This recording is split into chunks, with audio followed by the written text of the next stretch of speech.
Salut zusammen, hier ist der Rufus, herzlich willkommen zu Diamonds Are Forever, einer weiteren Episode. Und zwar geht es hier nicht um Kap 40, die ich gerade gefunden habe, sondern um die hier, genau, SWAT 556. Eine Waffe, die ich eigentlich relativ selten sehe im Multiplayer. Und ich kann euch aber versichern, es lohnt sich, die mal auszuprobieren. Im Hintergrundvideo ist gerade Herrschaft Hardcore. Das bedeutet, sie sterben sowieso mit so einem Burst, also mit 3 Schüssen.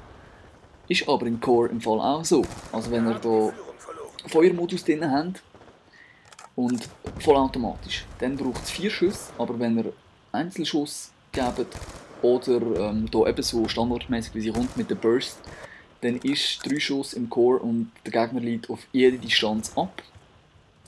Das finde ich noch recht gut zum Wissen, ehrlich gesagt. Und das führt mich jetzt zum nächsten Punkt, und zwar Perks. Perks könnt ihr natürlich benutzen, was ihr wollt. Einfach ein kleiner Tipp von mir wäre die Zähigkeit, also dass ihr weniger zurückschreckt, wenn ihr getroffen werdet.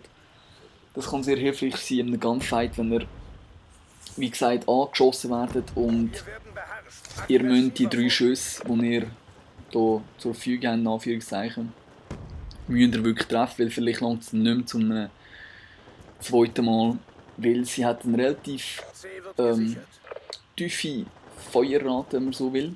Also nicht, wenn man so will, es ist ja so. Und Attachments habe ich jetzt hier im Hintergrundvideo Schnellziehengriff und Blue Dot, genau.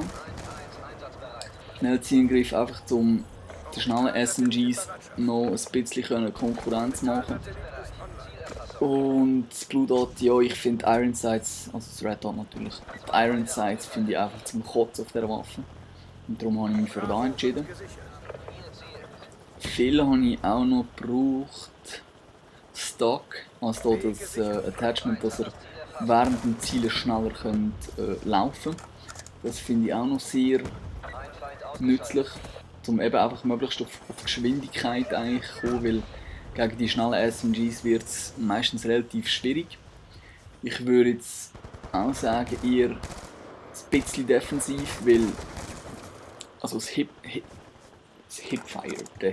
wie sagt man das auf Deutsch? Das Spray von der Hüfte, genau, so. Mit dieser Waffe reine Glückssache. Und ich glaube, da ist ja auch nicht das Ziel, nur mit der von der Hüfte zu spielen. Also erübrigt sich eigentlich ein Laser eigentlich auch. Wie gesagt, ich würde eigentlich den Stock nehmen und wirklich viel mit der Zielvisierung oben um die Ecke laufen und so. Das bringt einem hier einen rechten Vorteil gegenüber den anderen. So habe ich eigentlich nicht mehr viel zu sagen. Ich habe so ziemlich alles gesagt, aber das Video geht noch. Ja, jetzt kommt eben noch ein paar dreckige Capture Kills, ich glaube etwa 4 oder so, ich weiß gar nicht. Ich will einfach schnell ein paar Points machen. Und ja, ich werde mit dieser Waffe mal durch.